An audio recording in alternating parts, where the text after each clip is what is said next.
আমাদের কলিজার টুকরা ইমাম আজম আবু হানিফা রহমাতুল্লাহি আলাইহি, খলিফা মনসুর ইমাম আবু হানিফার সাথে দেখা। খলিফা মনসুর ইমাম আবু হানিফার কাছে প্রস্তাব দেয়, ইমাম, প্রধান বিচারকের পদ শূন্য, আপনাকে প্রধান বিচারক হিসাবে নিয়োগ দেওয়া হলো, আব্বাসীয় খেলাফতের প্রধান বিচারক। সবার সামনে প্রস্তাব দিয়েছে বাজারের মধ্যে। ইমাম আবু হানিফা রহমাতুল্লাহি আলাইহি সাথে সাথে খলিফার এই প্রস্তাব ফিরিয়ে দিয়ে বলেন, না, এই দায়িত্ব আমার দ্বারা নেওয়া সম্ভব নয়। খলিফা প্রস্তাব দিয়েছে, মুখের উপরে প্রস্তাব ফিরাইয়া দিছে, অথচ এই ধরনের পদ পাওয়ার জন্য কত চেষ্টা প্রচেষ্টা মানুষের থাকে। স্বাভাবিকভাবে মানুষ যখন কোনো দায়িত্বে থাকে তখন তার মেজাজ একরকম থাকে, যখন পুলিশ ইউনিফর্ম গায়ে দেয় মেজাজ একরকম, খুললে থাকে আর একরকম। সবার সামনে প্রস্তাব ফিরাইয়া দিছে, খলিফার আত্মমর্যাদায় আঘাত লাগছে। এত বড় প্রস্তাব দিলাম আমি, ফিরাইয়া দিল। হাতের মধ্যে চাবুক, চাবুক দিয়ে ইমাম আবু হানিফার গায়ে একটা বাড়ি মেরে দিয়েছে। খলিফা মনসুর রাজপ্রাসাদে ফিরে যায়।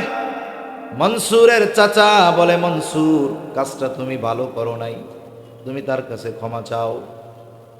চাবুক দিয়া যখন বাড়ি মারছে তখন তো মেজাজ গরম, কিন্তু এখন তো মেজাজ ঠান্ডা। মেজাজ গরম, চাবুক দিয়ে বাড়ি মারতে লজ্জা লাগে নাই, মেজাজ ঠান্ডা হওয়ার কারণে মাফ চাইতে লজ্জা লাগতেছে। সমাজে অনেক সময় হয় না, অনেক মানুষ তুচ্ছ কারণে রাগান্বিত হয়ে অনেক বড় অপরাধ ঘটায় ফেলে।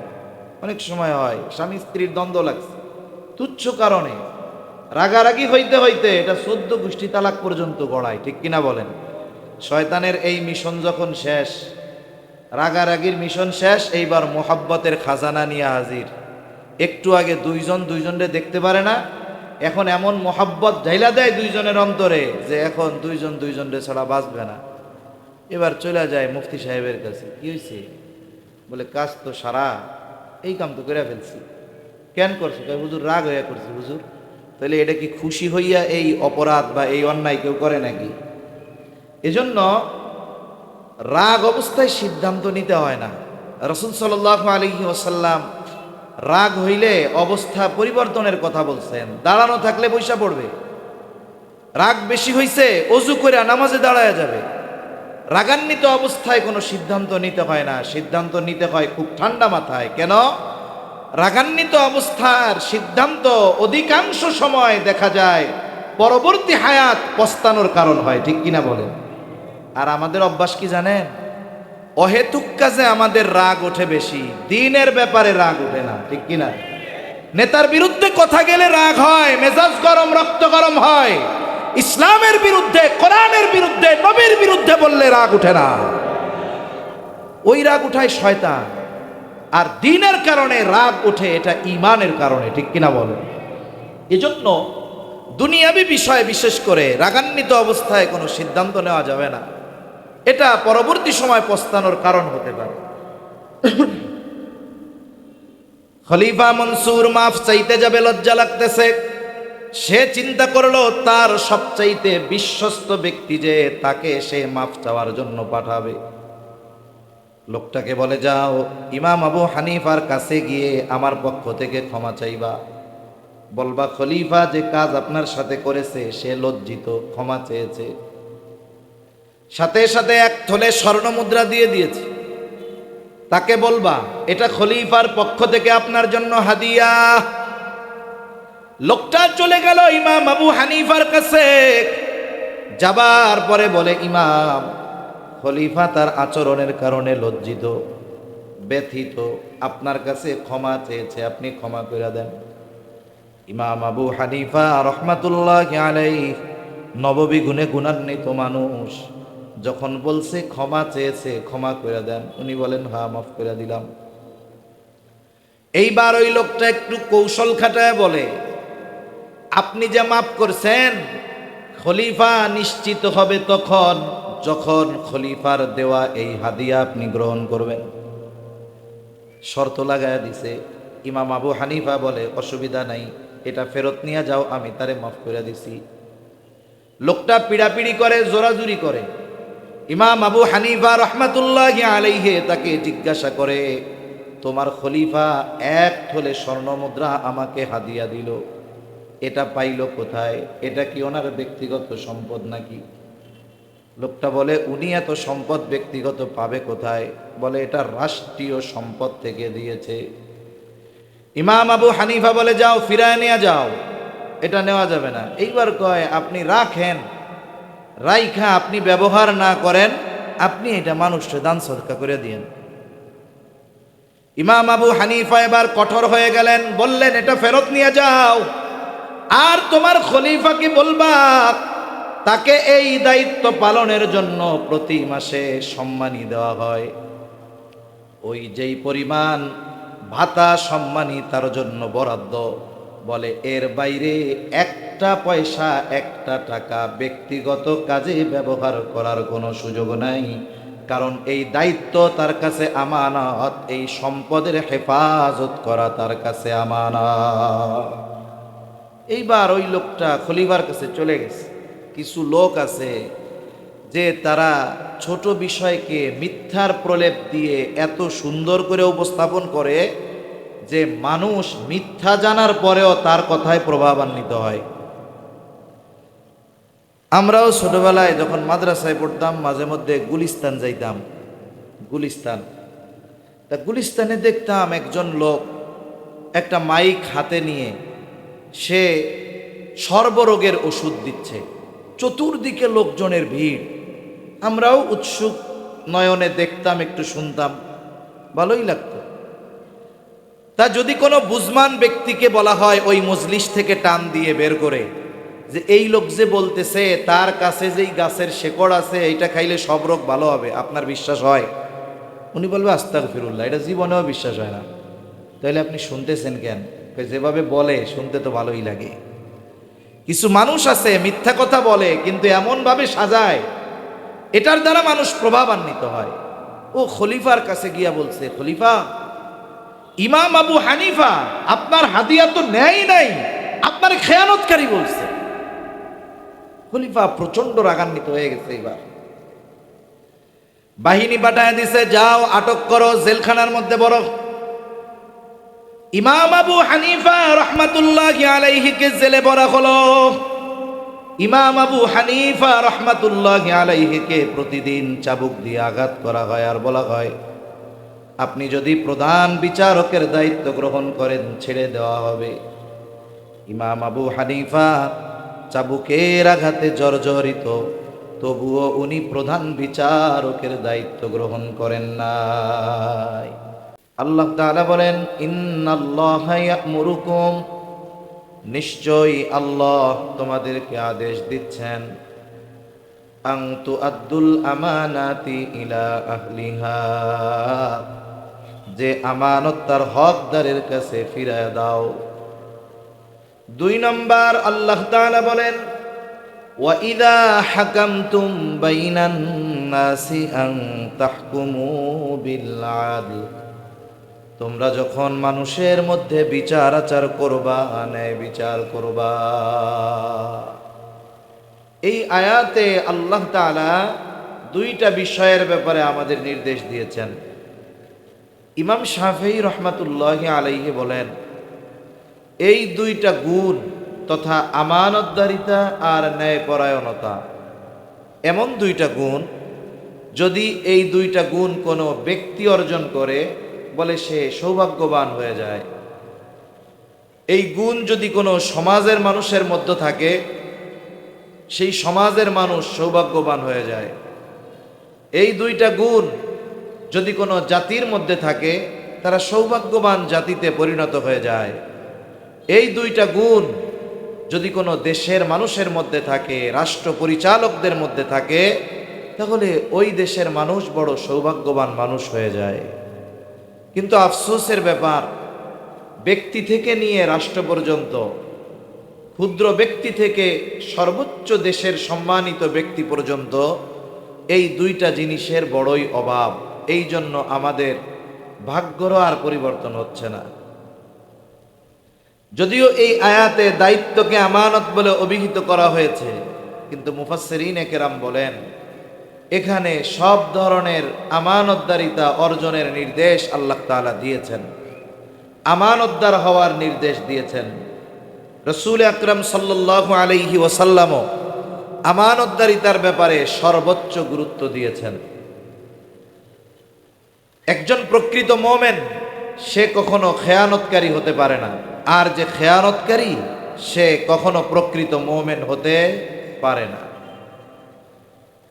কারণ খেয়ানত করা এটা হলো মুনাফিকের স্বভাব, আর আমানতের হেফাজত করা এটা হলো মুমিনের ভূষণ। রাসূলুল্লাহ সাল্লাল্লাহু আলাইহি ওয়াসাল্লাম মুনাফিকের যে আলামতগুলোর কথা বর্ণনা করেছেন, আলামতগুলোর মধ্যে অন্যতম একটি আলামত হলো ইদা তুমিনা খানা। মুনাফিকের অন্যতম আলামত, মুনাফিক আমানতের খেয়ানত করে। আর মুমিন সে জীবন দিয়ে হলেও আমানতের হেফাজত করে। এই জন্য রাসূলুল্লাহ সাল্লাল্লাহু আলাইহি ওয়াসাল্লাম আমানতদারিতাকে ঈমানের সাথে সম্পৃক্ত করেছেন।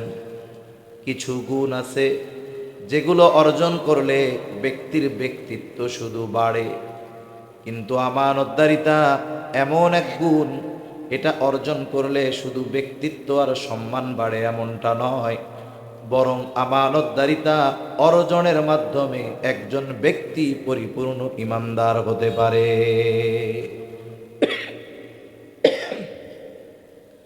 এজন্য রাসূলুল্লাহ সাল্লাল্লাহু আলাইহি ওয়াসাল্লাম বলেন, লা ঈমানা লিমান লা আমানাতা লাহ। যার মধ্যে আমানতদারিতা নাই তার ঈমান নাই।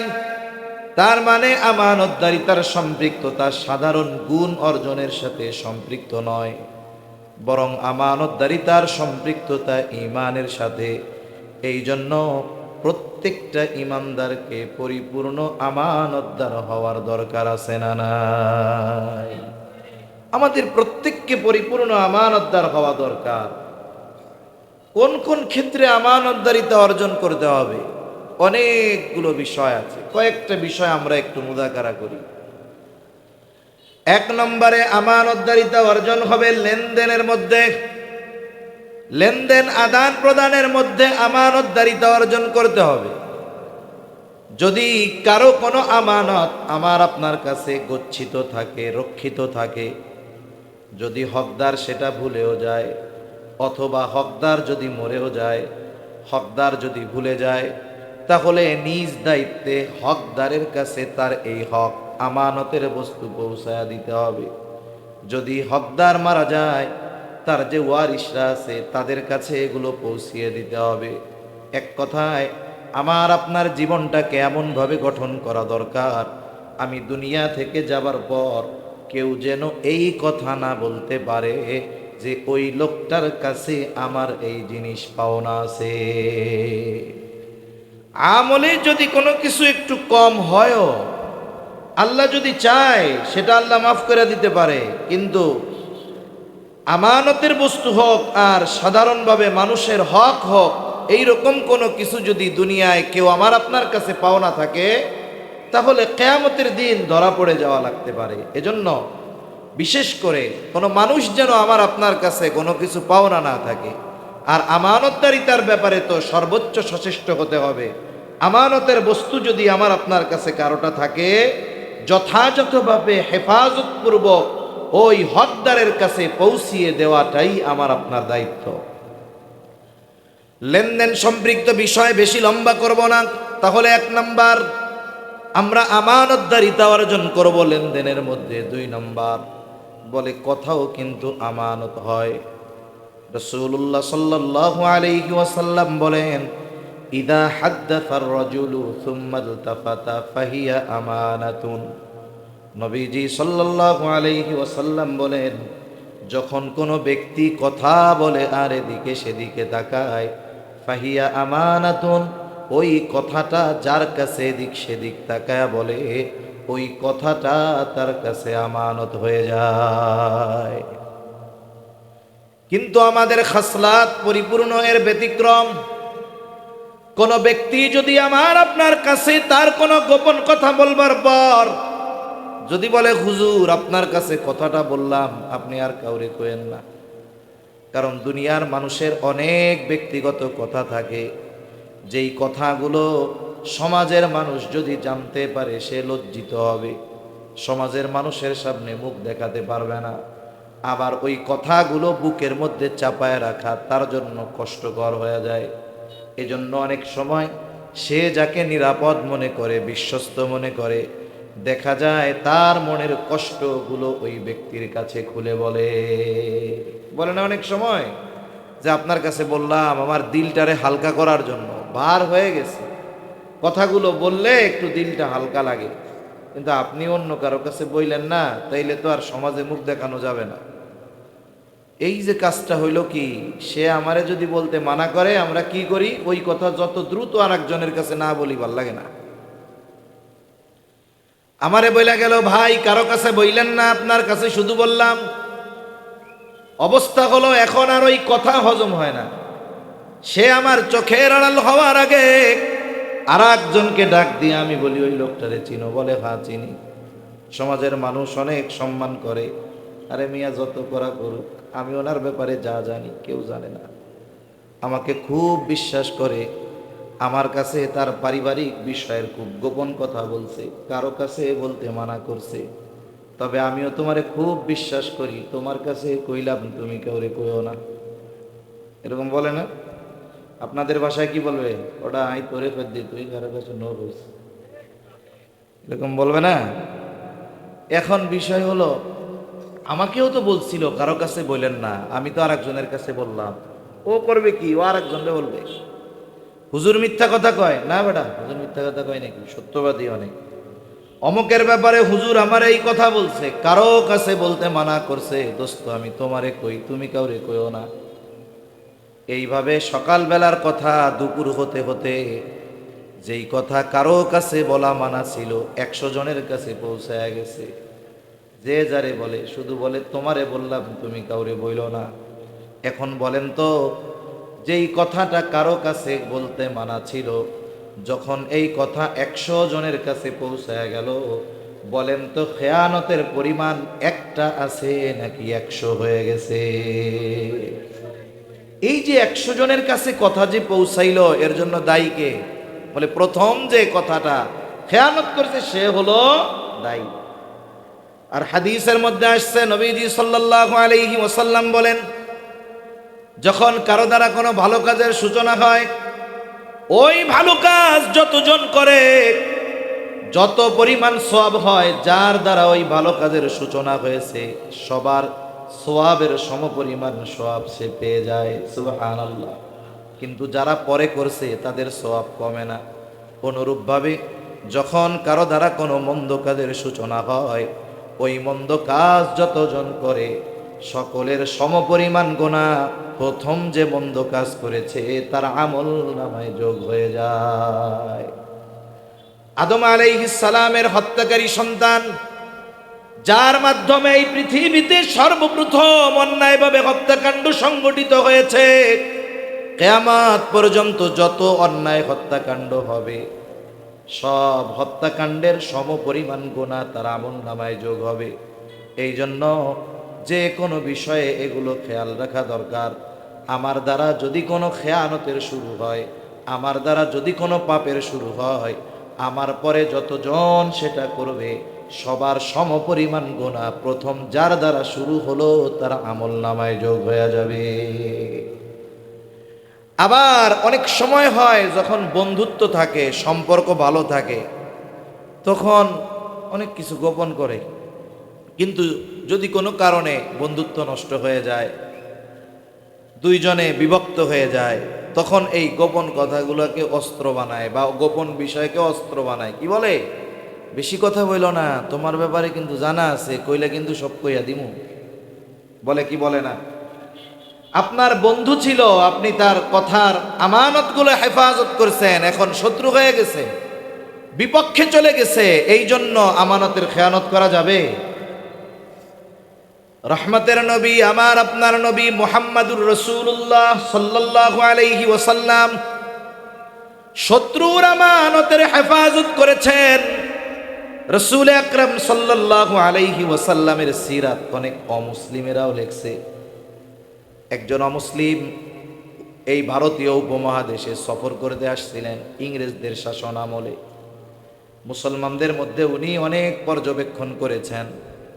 এরপরে আমাদের নবীর ব্যাপারে তিনি জানতে আগ্রহী হয়েছেন। এরপরে উনি ওনার ভাষায় একটা নবীজির সিরাত লিখছে। নবীজির গুণাবলীগুলো উল্লেখ করতে গিয়ে উনি আমানতদারিতার গুণের কথা উল্লেখ করেছেন। তিনি বলতেছেন যে মুহাম্মদ সাল্লাল্লাহু আলাইহি ওয়াসাল্লাম নবুয়তির বহু আগেই তার সম্প্রদায় এবং আরবের মানুষের কাছে আল আমিন হিসাবে ভূষিত হয়েছেন। এই জন্য আরবের মানুষ তার প্রতি এত আস্থা ছিল, তার আমানতদারিতার প্রতি আরবের মানুষের এত আস্থা ছিল, বলে তার ঘোর দুশ্মন নিশ্চিন্ত মনে তার সবচাইতে দামি সম্পদ তার কাছে আমানত রাখত। যে নবীর বিরোধিতা করতেছে, নবীকে আঘাত করতেছে, ওর সম্পদও নবীর কাছে আছে। ও জানে যে আমি তার বিরোধিতা যতই করি না কেন, এই বিরোধিতার কারণে সে কখনো খেয়ানত করবে না। এমন আমানতদার ছিলেন। রাসূলুল্লাহ সাল্লাল্লাহু আলাইহি ওয়াসাল্লাম যখন মক্কা থেকে মদিনায় হিজরত করবেন, ইতিমধ্যে কাফেররা মোটামুটি বুঝতে পেরেছে যে মুহাম্মাদুর রাসূলুল্লাহ সাল্লাল্লাহু আলাইহি ওয়াসাল্লাম মক্কা ত্যাগ করে মদিনার দিকে হিজরত করবে। তারা চিন্তা করতেছে শত্রু তো হাতছাড়া হয়ে গেল, এদেশ ছেড়ে মদিনায় গিয়ে তাকে শক্তিশালী হওয়ার সুযোগ দেওয়া যাবে না। এই জন্য পথের কাটা ক্লিয়ার করে ফেলতে হবে। সব গোত্রের সলা পরামর্শ হলো, সর্বশেষ সিদ্ধান্ত প্রত্যেক গোত্র থেকে এক একজন নওজোয়ান, সশস্ত্র নওজোয়ান উপস্থিত হবে এবং আজ রাতেই আমার আপনার নবীকে দুনিয়া থেকে চিরতরে বিদায় করে দিতে হবে। এই ষড়যন্ত্র, এই সিদ্ধান্ত হলো। আর আল্লাহ তাআলাও জানিয়ে দিলেন পয়গম্বর আজ রাতেই আপনার মদিনার সফর শুরু হবে। নবীজি ঘরের মধ্যে অবস্থান করতেছেন, সাথে হযরত আলী রাদিয়াল্লাহু তাআলা। কাফেররা সশস্ত্র অবস্থায় নবীজির ঘরের চারদিক ঘিরে রাখছে। বলেন তো, কাফেররা যে নবীজিকে হত্যা করার উদ্দেশ্যে চতুর্দিকে ঘিরে রাখছে, এই খবর আল্লাহ তাআলা আমার আপনার নবীজিকে জানাইছেন কি জানান নাই? নবীজি জানে যে চারদিক দিয়ে ঘিরে রাখছে। নবীজির বাড়ি কি মোটা ইটের গাঁথুনিওয়ালা দেওয়াল ছিল? না। এরপরেও নবীজি ওই জায়গায় হযরত আলী রাদিয়াল্লাহু তাআলা আনহুকে নিজের বিছানায় রেখে গেছেন। কেন? কারণ নবীজি যখন সফর শুরু করবে তখনও নবীজির কাছে কাফেরদের রাখা কিছু আমানত ছিল। কাদের আমানত? বলে যারা হত্যা করার জন্য চারদিকে তরবারি নিয়ে অপেক্ষা করতেছে, তাদের আমানত। নবীজি আলী রাদিয়াল্লাহু তাআলা আনহুকে সবার আমানতের সামগ্রী ফিরিয়ে দেওয়ার দায়িত্ব দিলেন। বললেন সবার আমানতের বস্তু ফিরায় দিবা, এরপরে মদিনার উদ্দেশ্যে রওনা হবা। একটু চিন্তা করে দেখেন, যেই নবীকে মারার জন্য চতুর্দিকে সশস্ত্র অবস্থায় তারা অবস্থান করছে, নবীজি ওই মানুষগুলোর আমানতের বস্তু ফিরিয়ে দেওয়ার ব্যবস্থা না করে সফর শুরু করেন নাই। আমরা সেই নবীর উম্মত, আমাদের আমানতদারিতার অবস্থা খুবই করুণ, খুবই খারাপ আমাদের আমানতদারিতার অবস্থা। এজন্য শত্রুও যদি হয় তার আমানতের হেফাজত করতে হবে। 3 নাম্বার দায়িত্ব আমানত। যেই দায়িত্বকে কেন্দ্র করে এই আয়াত আল্লাহ তাআলা নাজিল করেছেন, দায়িত্ব আমানত।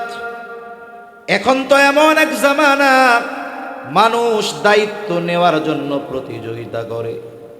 অনেকে টাকা দিয়ে দায়িত্ব কিনে নেয়, আবার অনেকে দায়িত্ব নেওয়ার জন্য তার প্রতিপক্ষ, সে যাকে এই দায়িত্ব পাওয়ার ক্ষেত্রে বাধা মনে করে, তাকে দুনিয়া থেকে বিদায় করে দেয়।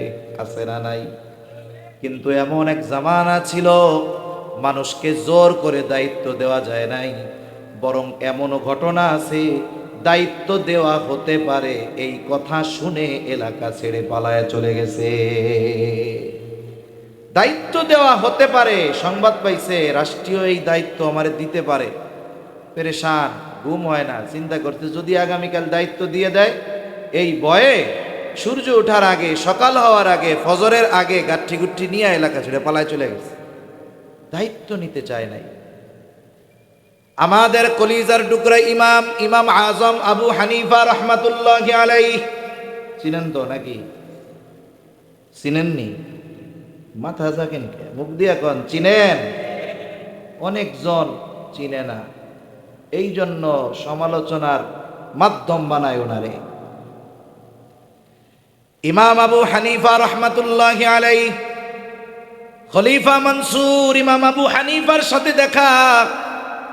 খলিফা মনসুর ইমাম আবু হানিফার কাছে প্রস্তাব দেয়, ইমাম, প্রধান বিচারকের পদ শূন্য, আপনাকে প্রধান বিচারক হিসাবে নিয়োগ দেওয়া হলো, আব্বাসীয় খেলাফতের প্রধান বিচারক। সবার সামনে প্রস্তাব দিয়েছে বাজারের মধ্যে। ইমাম আবু হানিফা রহমাতুল্লাহি আলাইহি সাথে সাথে খলিফার এই প্রস্তাব ফিরিয়ে দিয়ে বলেন, না, এই দায়িত্ব আমার দ্বারা নেওয়া সম্ভব নয়। খলিফা প্রস্তাব দিয়েছে, মুখের উপরে প্রস্তাব ফিরাইয়া দিছে, অথচ এই ধরনের পদ পাওয়ার জন্য কত চেষ্টা প্রচেষ্টা মানুষের থাকে। স্বাভাবিকভাবে মানুষ যখন কোনো দায়িত্বে থাকে তখন তার মেজাজ একরকম থাকে, যখন পুলিশ ইউনিফর্ম গায়ে দেয় মেজাজ একরকম, খুললে থাকে আর একরকম। সবার সামনে প্রস্তাব ফিরাইয়া দিছে, খলিফার আত্মমর্যাদায় আঘাত লাগছে, এত বড় প্রস্তাব দিলাম আমি, ফিরাইয়া দিল।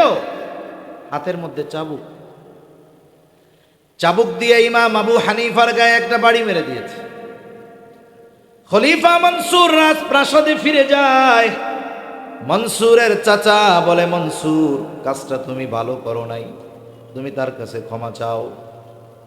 চাবুক দিয়া যখন বাড়ি মারছে তখন তো মেজাজ গরম, কিন্তু এখন তো মেজাজ ঠান্ডা।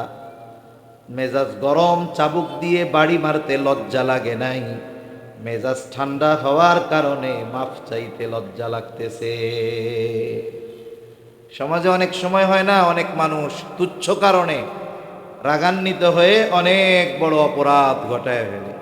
অনেক সময় হয় স্বামী স্ত্রীর দ্বন্দ্ব লাগছে, তুচ্ছ কারণে রাগারাগি হইতে হইতে এটা 14 গোষ্ঠী তালাক পর্যন্ত গড়ায়, ঠিক কিনা বলেন? শয়তানের এই মিশন যখন শেষ, রাগারাগির মিশন শেষ, এইবার মোহাব্বতের খাজানা নিয়ে হাজির। একটু আগে দুইজন দুইজনরে দেখতে পারে না, এখন এমন মোহাব্বত ঢাইলা দেয় দুইজনের অন্তরে যে এখন দুইজন দুইজনরে ছাড়া বাঁচবে না। এবার চলে যায় মুফতি সাহেবের কাছে, কি হয়েছে? বলে, কাজ তো সারা, এই কাম তো করে ফেলছি। কেন করছো? হুজুর রাগ হইয়া করছি। হুজুর, তাহলে এটা কি খুশি হইয়া এই অপরাধ বা এই অন্যায় কেউ করে নাকি? এজন্য রাগ অবস্থায় সিদ্ধান্ত নিতে হয় না। রাসূল সাল্লাল্লাহু আলাইহি ওয়াসাল্লাম রাগ হইলে অবস্থা পরিবর্তনের কথা বলছেন। দাঁড়ানো থাকলে বৈশা পড়বে, রাগ বেশি হইছে অজু করে নামাজে দাঁড়ায়া যাবে। রাগান্বিত অবস্থায় কোনো সিদ্ধান্ত নিতে হয় না, সিদ্ধান্ত নিতে হয় খুব ঠান্ডা মাথায়। কেন? রাগান্বিত অবস্থার সিদ্ধান্ত অধিকাংশ সময় দেখা যায় পরবর্তী হায়াত পস্তানোর কারণ হয়, ঠিক কিনা বলেন? আর আমাদের অভ্যাস কি জানেন? অহেতুক কাজে আমাদের রাগ ওঠে বেশি, দিনের ব্যাপারে রাগ ওঠে না, ঠিক কিনা? নেতার বিরুদ্ধে কথা গেলে রাগ হয়, মেজাজ গরম, রক্ত গরম হয়। ইসলামের বিরুদ্ধে, কোরআনের বিরুদ্ধে, নবীর বিরুদ্ধে বললে রাগ উঠে না, ওই রাগ উঠায় শয়তান। আর দ্বীনের কারণে রাগ ওঠে, এটা ঈমানের কারণে, ঠিক কিনা বলেন? এজন্য দুনিয়াবি বিষয়ে বিশেষ করে রাগান্বিত অবস্থায় কোনো সিদ্ধান্ত নেওয়া যাবে না, এটা পরবর্তী সময় পস্তানোর কারণ হতে পারে। খলিফা মনসুর মাফ চাইতে যাবে, লজ্জা লাগতেছে। সে চিন্তা করলো তার সবচাইতে বিশ্বস্ত ব্যক্তি যে, তাকে সে মাফ চাওয়ার জন্য পাঠাবে। লোকটাকে বলে, যাও ইমাম আবু হানিফার কাছে গিয়ে আমার পক্ষ থেকে ক্ষমা চাইবা, বলবা খলিফা যে কাজ আপনার সাথে করেছে সে লজ্জিত, ক্ষমা চেয়েছে। সাথে সাথে এক থলে স্বর্ণ মুদ্রা দিয়ে দিয়েছে। তাকে বলবা এটা খলিফার পক্ষ থেকে আপনার জন্য হাদিয়া। লোকটা চলে গেল ইমাম আবু হানিফার কাছে। যাবার পরে বলে, ইমাম, খলিফা তার আচরণের কারণে লজ্জিত, ব্যথিত, আপনার কাছে ক্ষমা চেয়েছে, আপনি ক্ষমা করে দেন। ইমাম আবু হানিফা রহমাতুল্লাহ আলাইহি নববী গুণে গুণান্বিত মানুষ, যখন বলছে ক্ষমা চেয়েছে, ক্ষমা করে দেন, উনি বলেন হ্যাঁ মাফ করে দিলাম। এইবার ওই লোকটা একটু কৌশল খাটায় বলে, আপনি যে মাফ করছেন, খলিফা নিশ্চিত হবে তখন যখন খলিফার দেওয়া এই হাদিয়া আপনি গ্রহণ করবেন। শর্ত লাগায় দিছে। ইমাম আবু হানিফা বলে, অসুবিধা নাই, এটা ফেরত নিয়ে যাও, আমি তারে মাফ করে দিছি। লোকটা পিড়াপিড়ি করে, জোরাজুরি করে। ইমাম আবু হানিফা রহমাতুল্লাহি আলাইহি তাকে জিজ্ঞাসা করে, তোমার খলিফা এক থলে স্বর্ণ মুদ্রা আমাকে হাদিয়া দিল, এটা পাইল কোথায়? এটা কি ওনার ব্যক্তিগত সম্পদ নাকি? লোকটা বলে, উনি এত সম্পদ ব্যক্তিগত পাবে কোথায়? বলে, এটা রাষ্ট্রীয় সম্পদ থেকে দিয়েছে। ইমাম আবু হানিফা বলে, যাও ফিরায় নিয়ে যাও, এটা নেওয়া যাবে না। এইবার কয়, আপনি রাখেন, রাইখা আপনি ব্যবহার না করেন, আপনি এটা মানুষকে দান সদকা করে দিয়েন। ইমাম আবু হানিফা এবার কঠোর হয়ে গেলেন, বললেন, এটা ফেরত নিয়ে যাও। আর তোমার খলিফাকে বলবা তাকে এই দায়িত্ব পালনের জন্য প্রতি মাসে সম্মানী দেওয়া হয়, ওই যেই পরিমাণ ভাতা সম্মানী তার জন্য বরাদ্দ, বলে এর বাইরে একটা পয়সা, একটা টাকা ব্যক্তিগত কাজে ব্যবহার করার কোনো সুযোগ নাই, কারণ এই দায়িত্ব তার কাছে আমানত, এই সম্পদের হেফাজত করা তার কাছে আমানত। এইবার ওই লোকটা খলিফার কাছে চলে গেছে। কিছু লোক আছে যে তারা ছোট বিষয়কে মিথ্যার প্রলেপ দিয়ে এত সুন্দর করে উপস্থাপন করে যে মানুষ মিথ্যা জানার পরেও তার কথায় প্রভাবান্বিত হয়। আমরাও ছোটবেলায় যখন মাদ্রাসায় পড়তাম, মাঝে মধ্যে গুলিস্তান যাইতাম। গুলিস্তানে দেখতাম একজন লোক একটা মাইক হাতে নিয়ে সে সর্বরোগের ওষুধ দিচ্ছে। চতুর্দিকে লোকজনের ভিড়।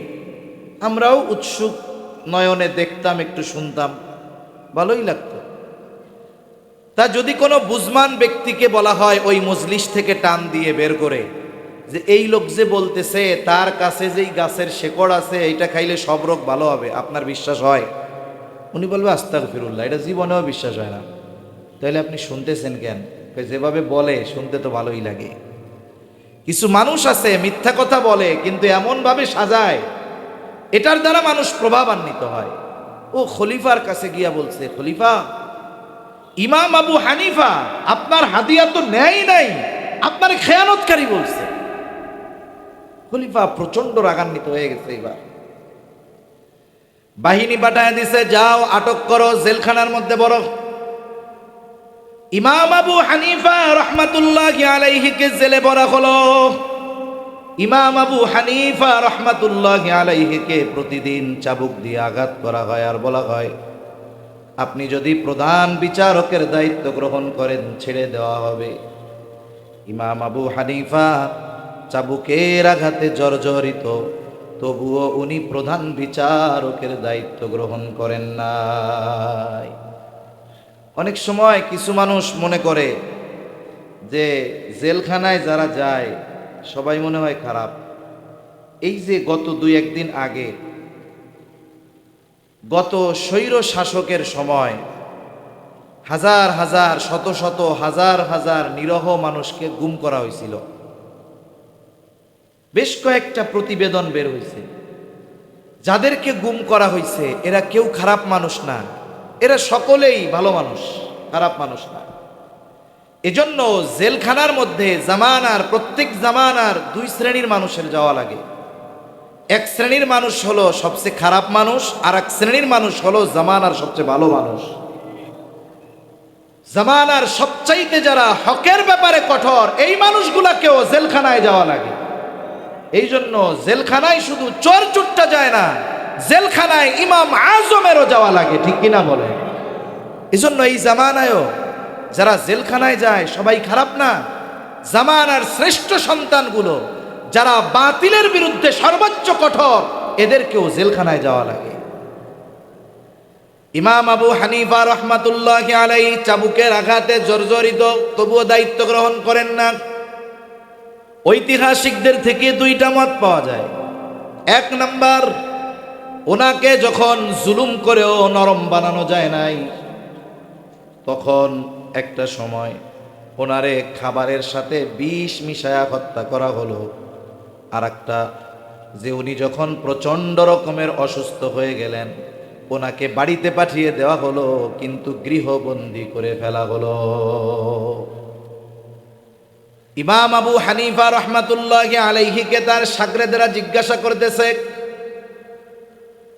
যেই দায়িত্ব নেবার সকল যোগ্যতা আপনার মধ্যে ছিল, আপনি জুলুম অত্যাচার সহ্য করেছেন, তবুও কেন দায়িত্ব গ্রহণ করলেন না? ইমাম আবু হানিফা বলেন, যেই দায়িত্ব আমি নেই নাই, ওই দায়িত্বের ব্যাপারে আল্লাহর সামনে আমাকে জবাবদিহিতার কাঠগড়ায় দাঁড়ানো লাগবে না।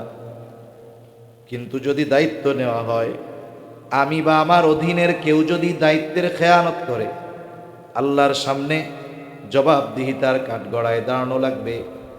হাদিসের মধ্যে আছে, নবীজি সাল্লাল্লাহু আলাইহি ওয়াসাল্লাম বলেন, তোমাদের কাউকে যদি কোনো রাষ্ট্রীয় দায়িত্ব দেওয়া হয়, কেউ যদি ওই দায়িত্বের সুচ পরিমাণ খেয়ানত করে, নবীজি বলেন ওই ব্যক্তি কিয়ামতের দিন খেয়ানতের বোঝা নিয়ে উপস্থিত হবে।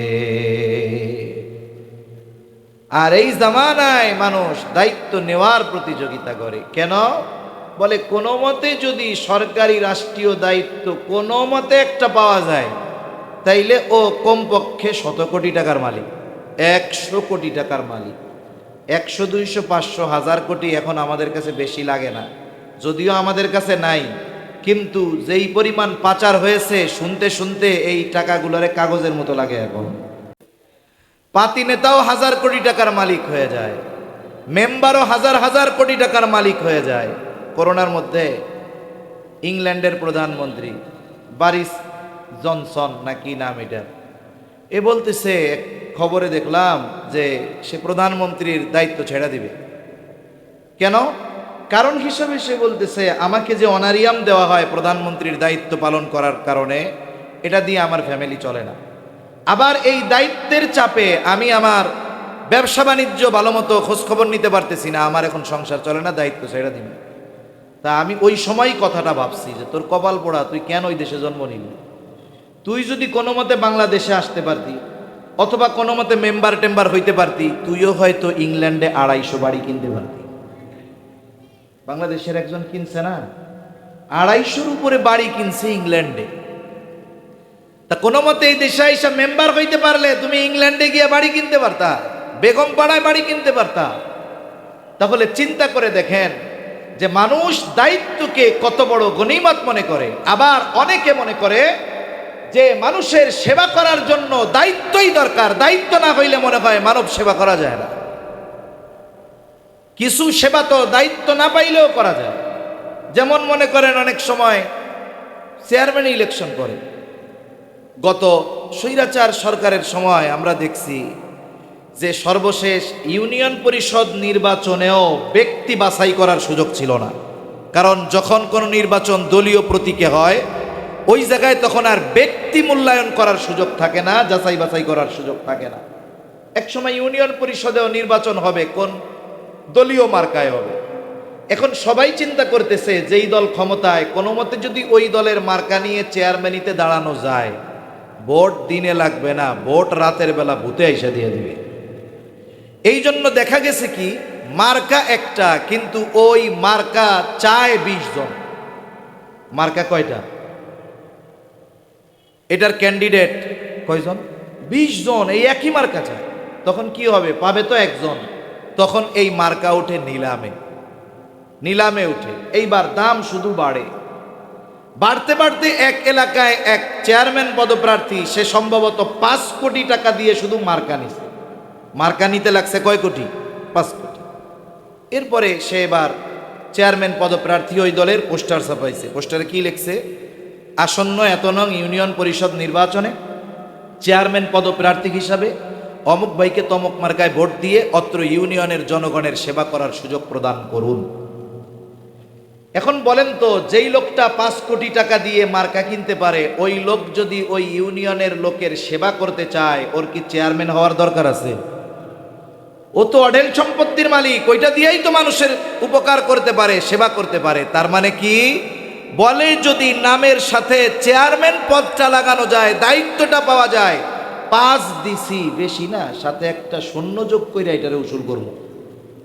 ইনভেস্ট 5 করছি, 50 উসুল করে ছাড়বো। এজন্য এখন দায়িত্ব নেওয়ার প্রতিযোগিতা চলে। দায়িত্বের জন্য একজন আর একজনকে হত্যা করতে পর্যন্ত পিছপা হয় না। তবে এই দায়িত্ব আমানত, সরকারি দায়িত্ব হোক আর বেসরকারি দায়িত্ব হোক, রাষ্ট্রীয় হোক আর সাধারণ যে কোনো দায়িত্ব হোক, আমরা প্রত্যেকটা দায়িত্বকে আমানত মনে করব। বলেন ইনশাআল্লাহ। রেজাউল করিম আবরার ভাই আসতেছে, তো জায়গার দরকার হবে। অনেক ভাই আইসা দাঁড়ায় আছে। যদি আপনাদের সামনে ফাঁকা জায়গা থাকে, একটু কষ্ট করে যদি আগায় আগায় বসেন, তাহলে পিছনের কিছু দাঁড়ানো ভাই বসতে পারবে, আরো কিছু ভাই তাইলে এসে আলোচনা শুনতে পারবে। একটু মেহরবানি করে কথা না বলে যার সামনে ফাঁকা আছে একটু আগায় আগায় বসে। তাহলে দায়িত্ব আমানত। 4 নম্বর, শরীয়তের বিধিবিধান আমানত।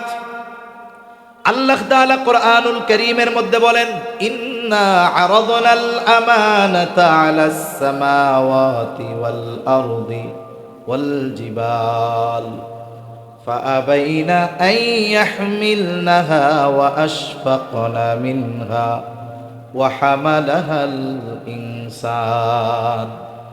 আল্লাহ তাআলা বলেন, আমি এই আমানত আসমানের কাছে, জমিনের কাছে, পর্বতের কাছে পেশ করলাম। তারা এই আমানত বহনে অস্বীকৃতি জ্ঞাপন করলো, ভীত সন্ত্রস্ত হয়ে গেল। ওয়া হামালাহাল ইনসান, মানুষ এই আমানত বহন করলো। বলে কি সেই আমানত? কেউ কেউ বলেন সেই আমানত হলো কোরআন, আবার কেউ বলেন সেই আমানত হলো শরীয়তের সকল বিধিবিধান। কথা একই, শরীয়তের সকল বিধিবিধান আমার আপনার কাছে আমানত। যদি করণীয়গুলো যদি কেউ না করে, বর্জনীয় বিষয়গুলো যদি কেউ বর্জন না করে, তাহলে খেয়ানত করা হয়। তাহলে 4 নম্বর, শরীয়তের বিধিবিধান আমানত।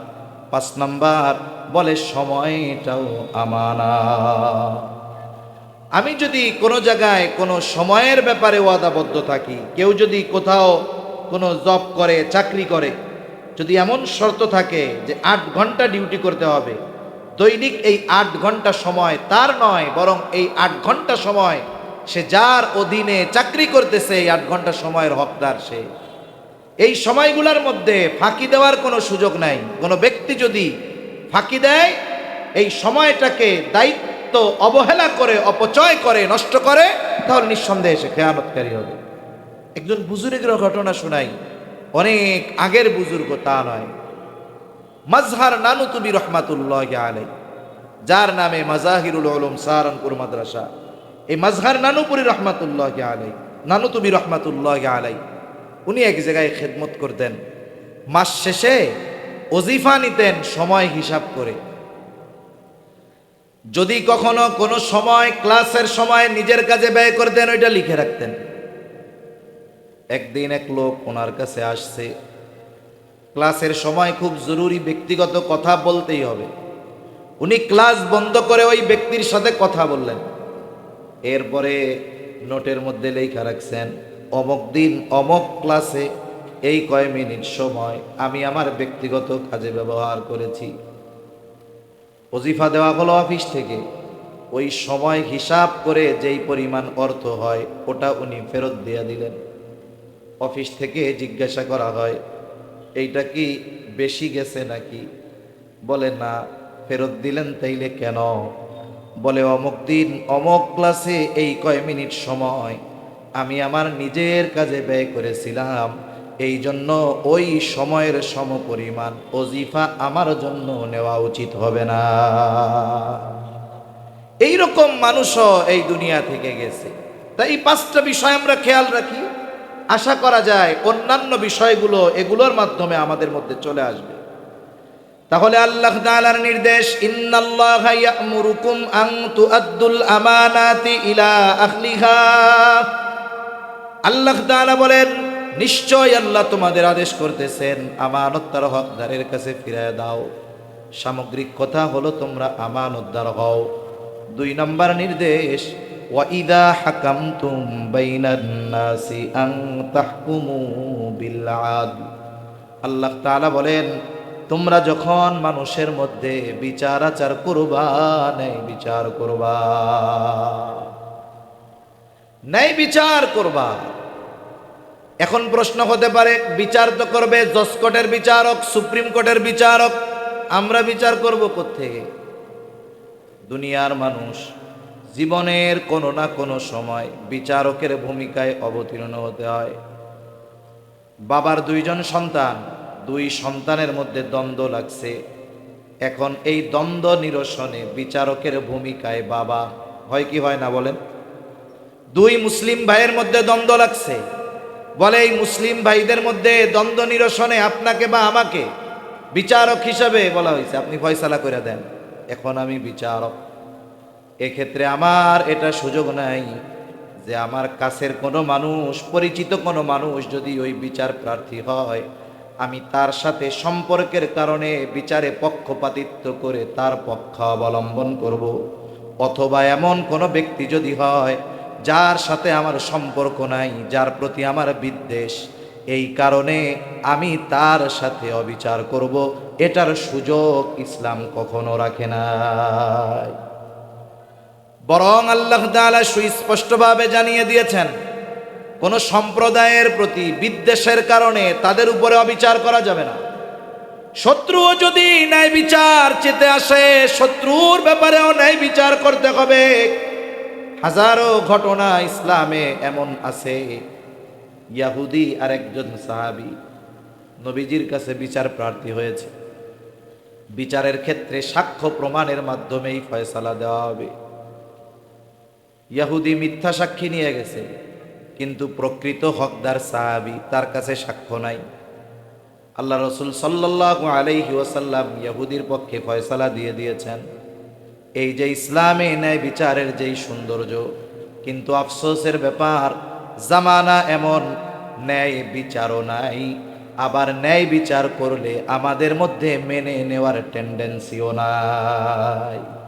কেউ যদি একটু প্রভাব প্রতিপত্তিশালী হয়, একটু ক্ষমতাধর হয়, সে ন্যায় বিচার মানতে চায় না, বরং তার কথা হলো একটা, যা হয় হোক, রায় আমার পক্ষে দিতে হবে। কিন্তু সোনালী যুগের মানুষ কেমন ছিল? সর্বোচ্চ ক্ষমতার অধিকারী হওয়ার পরেও ন্যায় বিচার মাইনা নিছে। আবার নিজের পক্ষে রায় গেছে, বিপক্ষে রায় গেছে, এই জন্য বিচারকের উপরে চড়াও হয় নাই, কঠোরতা অবলম্বন করে নাই, বরং ন্যায় বিচার করার কারণে শক্তিশালী ক্ষমতাধর মানুষের বিপক্ষে রায় যাওয়ার পরেও ন্যায় বিচার করার কারণে তারে পুরস্কৃত করা হয়েছে। হযরত ওমর রাদিয়াল্লাহু তাআলা আনহু একবার বাজারে গেছে ঘোড়া কেনার জন্য, এক ইহুদির কাছ থেকে ঘোড়া কিনছে। কেনার আগে সুন্দর মতো দেখা দেখা টাকা পরিশোধ করে ঘোড়া বুঝা নিয়ে উনি বাজারের বাইরে গেছে, ঘোড়ায় উঠবে। এইবার ঘোড়ায় যখন উঠতে গেছে বাজারের বাইরে, দেখে যে ঘোড়ার পায়ে সমস্যা, ঘোড়া ওনারে নিয়ে চলতে পারবে না। ঘোড়া নিয়ে আবার চলে আসছে ইহুদির কাছে, যে তুমি আমারে কি ঘোড়া দিছো, ঘোড়া দিছো, এটা ফেরত নাও। ইহুদি বলে, না, আপনাকে আমি ভালো ঘোড়া দিয়েছি। খলিফাতুল মুসলিমিন বলে, তুমি আমারে খারাপ ঘোড়া দিছো। দুজনের মধ্যে তর্ক লেগে গেছে। একটা বিষয় একটু খেয়াল করি, বলেন তো ইহুদি তর্ক করতেছে কার সাথে? বলে অর্ধ জাহানের শাসক খলিফাতুল মুসলিমিনের সাথে তর্ক করতেছে। কে? একজন ইহুদি। কার সাথে? বলে খলিফাতুল মুসলিমিনের সাথে তর্ক করতেছে। এই জামানায় একটা সময় তো মনে হয় এমন গেছে, কেউ যদি স্বপ্নে দেখতো, স্বপ্নে আমরা সাধারণ মানুষ, আমরা যে কোনো স্বপ্ন দেখতে পারি। আমরা স্বপ্নে কতবার রাজা বাদশা হয়ে যাই, তাতে কি আসলে কি হওয়া সম্ভব না? স্বপ্নে অনেক কিছু দেখতে পারি। কেউ যদি স্বপ্নে দেখতো যে সে ওই দেশের প্রধানমন্ত্রীর সাথে তর্ক করতেছে, স্বপ্নে কি দেখছে? তর্ক করতেছে। এখন ও চিন্তা করলো এই কথাটা গিয়া আমাকে থানায় যাই একটু ওসি সাহেবরে কই। ওসি সাহেবরে যায় যদি বলতো যে ওসি সাহেব আজকে তো একটা স্বপ্নে দেখছি, জটিল স্বপ্ন। কি স্বপ্ন? বলে প্রধানমন্ত্রীর সাথে আমি তর্ক করতেছি। আমার মনে হয় ওরে 15 দিনের রিমান্ডে দিত, যে বেটা স্বপ্ন আর অন্য কিছু দেখতে পাও নাই না, প্রধানমন্ত্রীর সাথে তর্ক করা স্বপ্ন দেখছো? হ্যাঁ, তাহলে আমাদের জামানার অবস্থা কি? স্বপ্নেও যদি কেউ রাষ্ট্রপ্রধানের সাথে তর্ক করতে দেখে, এতেও তার জীবনের নিশ্চয়তা নাই। অথচ ইসলাম কত সুন্দর যে একজন অমুসলিম ইহুদি সে খলিফাতুল মুসলিমিনের সাথে একটা ঘোড়া কেনা বেচা নিয়ে তর্ক করতেছে। অনেকে বলে যে ইসলাম যদি আসে, শরঈ শাসন ব্যবস্থা যদি প্রতিষ্ঠিত হয়, এদেশে অমুসলিমরা থাকতে পারবে না। আরে বেটা, যদি এই দেশ সহ গোটা দুনিয়ায় ইসলাম প্রতিষ্ঠা হয়, তাহলে প্রত্যেকটা মানুষ পরিপূর্ণ অধিকার ফিরে পাবে। ঠিক কিনা বলেন?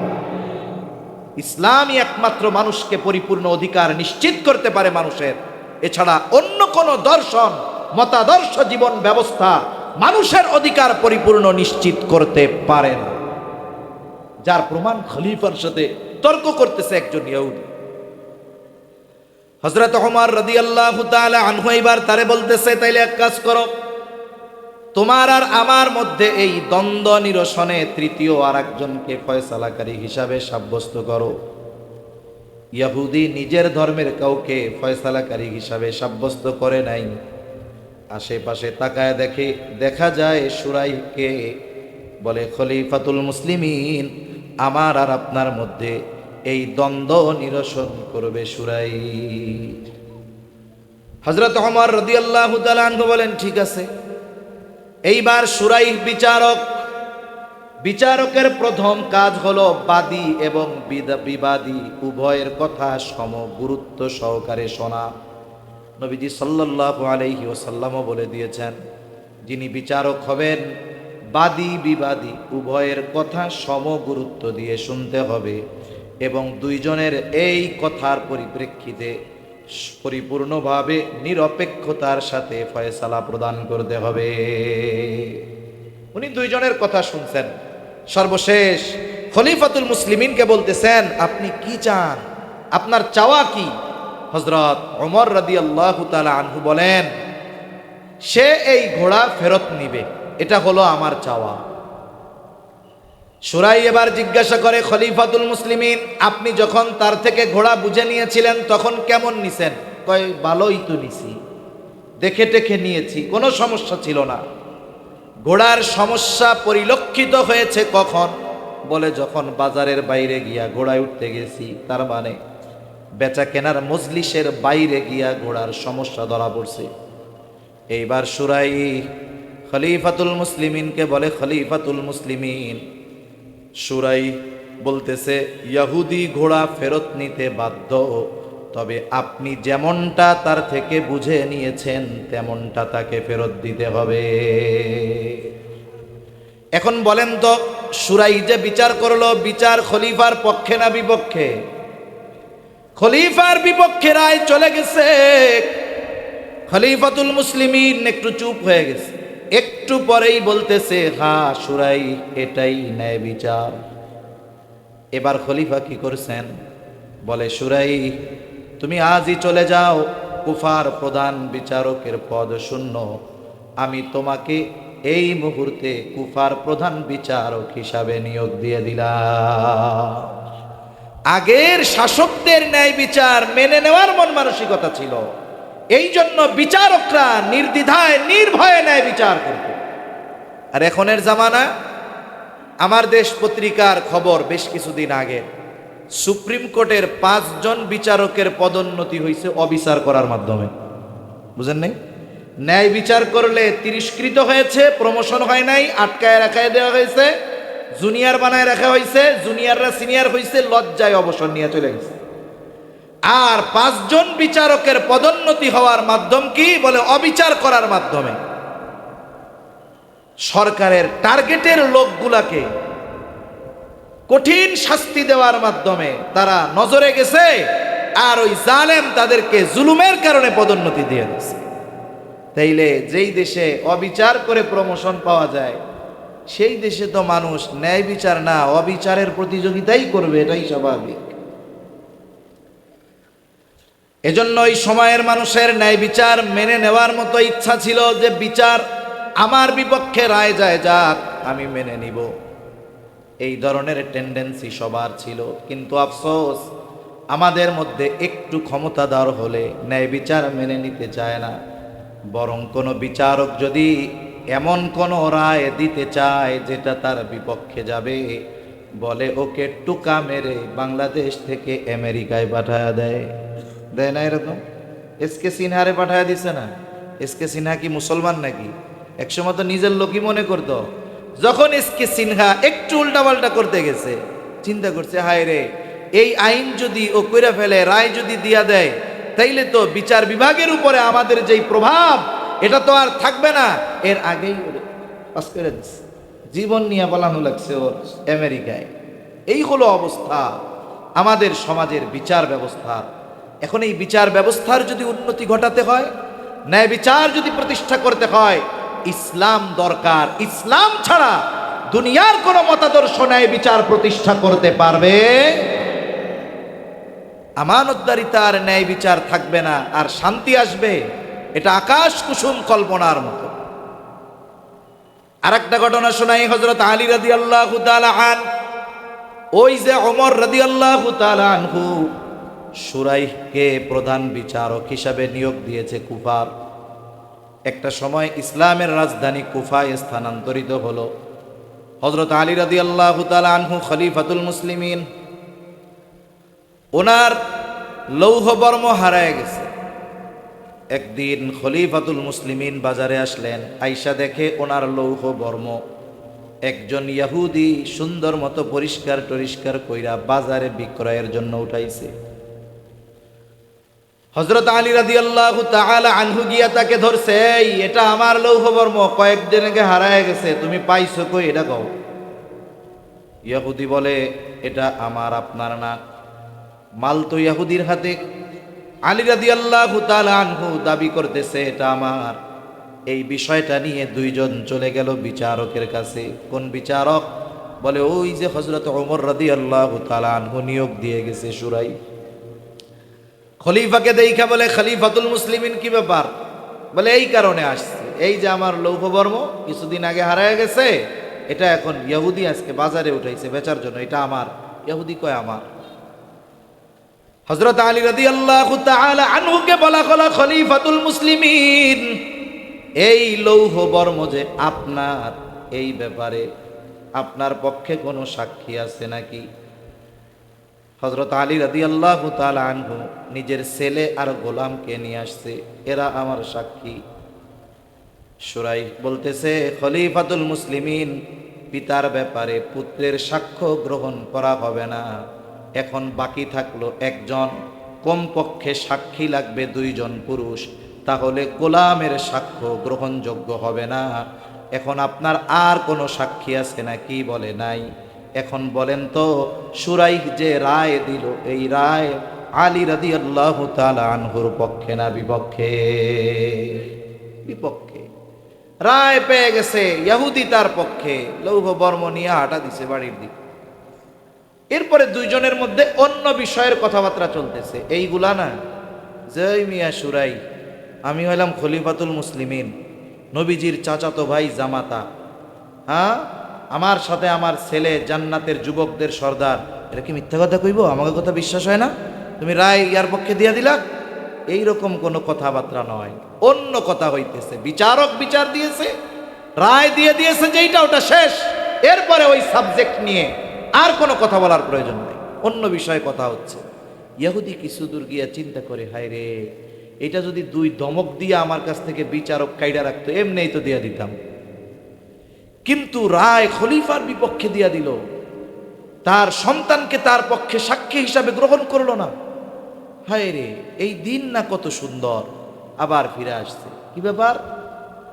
এবার ইয়াহুদি আইসা বলে,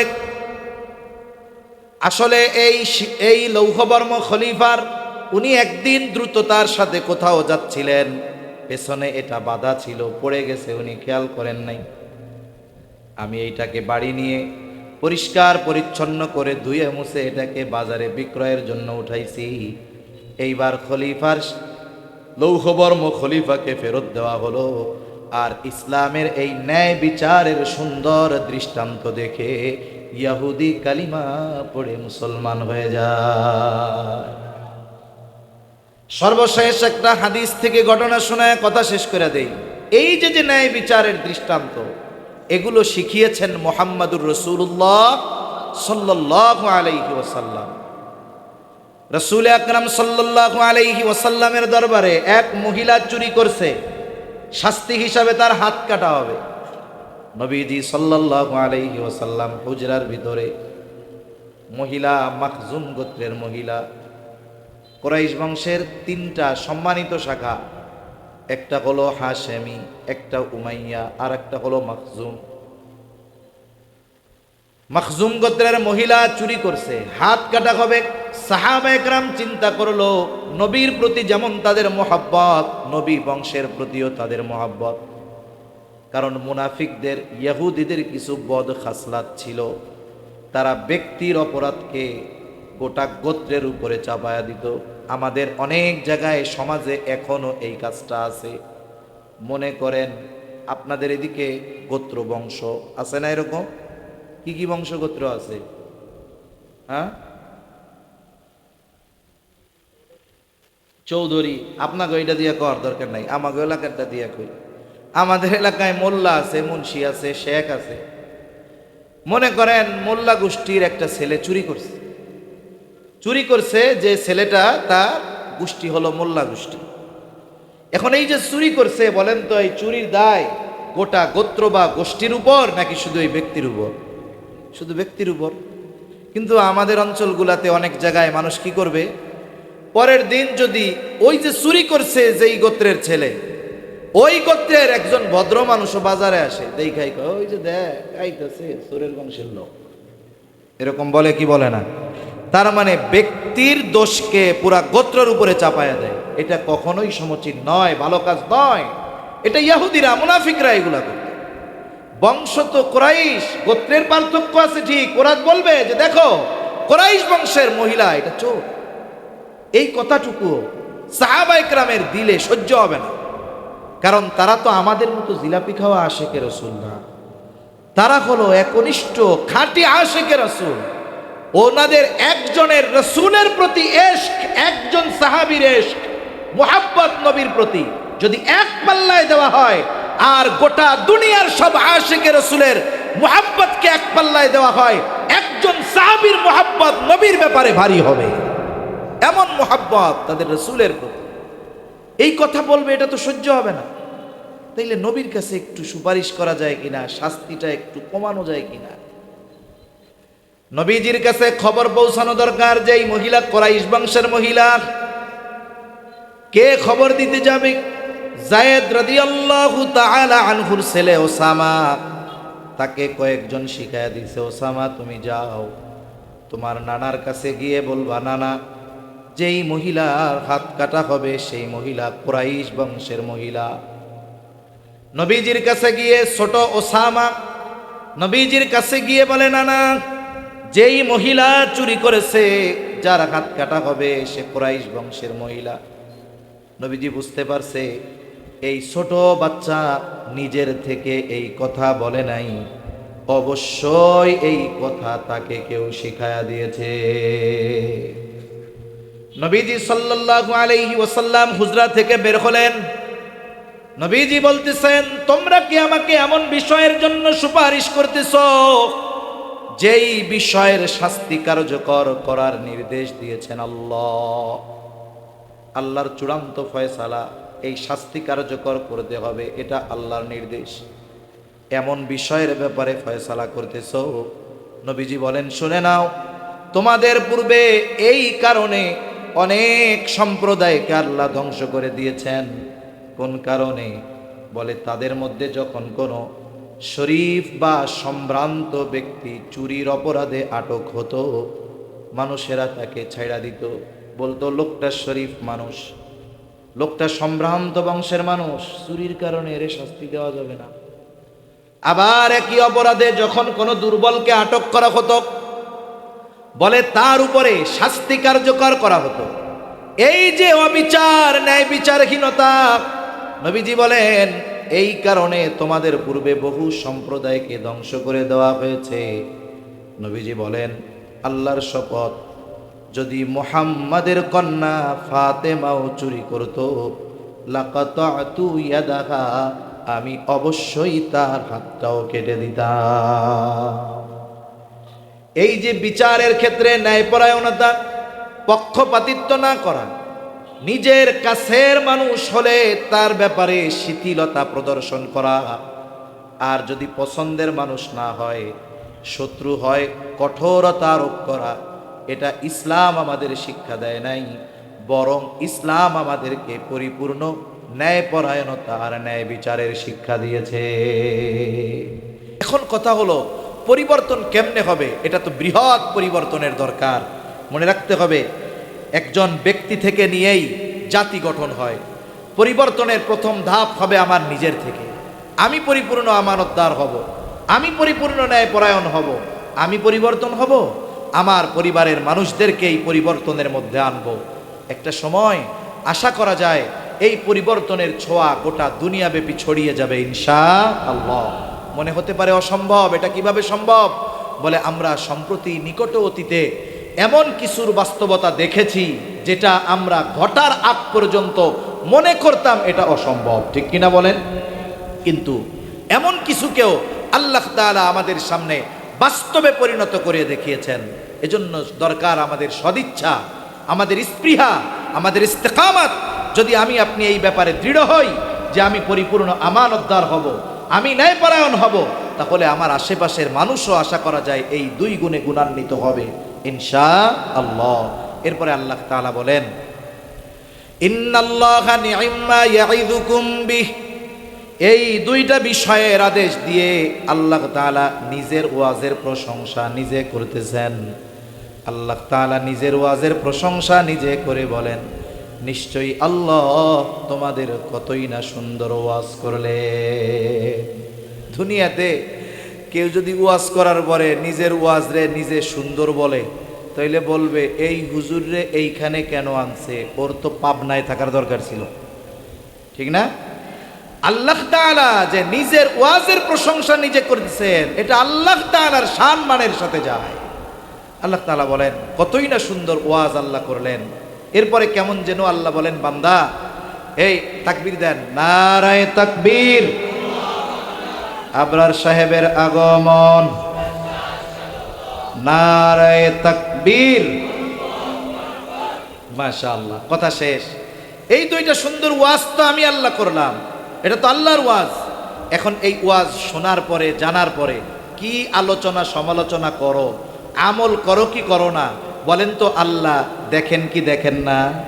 কিছু বললে শুনেন কি শোনেন না? শোনেন। আল্লাহ বলেন ইন্নাল্লাহা কানা সামিআন বাসীরা, নিশ্চয়ই আল্লাহ তাআলা সর্বশ্রোতা সর্বদ্রষ্টা। আল্লাহ তাআলা আমাদের সকলকে পরিপূর্ণভাবে আমানতদারিতা ও ন্যায়পরায়ণতার গুণ অর্জন করার তৌফিক দান করেন। জবান খুলে বলি আমিন, আরো জোরে বলি আমিন। এই দুইটা বিষয় আমরা যদি ঐক্যবদ্ধ হই, তাহলে আমাদের দেশে প্রতিষ্ঠা করার সুযোগ ইনশাআল্লাহ সামনে আছে। এজন্য সুযোগ হারানো যাবে না। সুযোগ যদি কাজে লাগাতে ব্যর্থ হই, তাহলে সুযোগ আসতে হয়তো আবার 100 বছর পার হয়ে যেতে পারে। আল্লাহ তাআলা কথাগুলো বুঝবার তৌফিক দান করেন, আমিন। ওয়া আখিরু দাওয়ানা আনিল হামদুলিল্লাহি রাব্বিল আলামিন। আসসালামু আলাইকুম ওয়া রাহমাতুল্লাহি ওয়া বারাকাতুহু।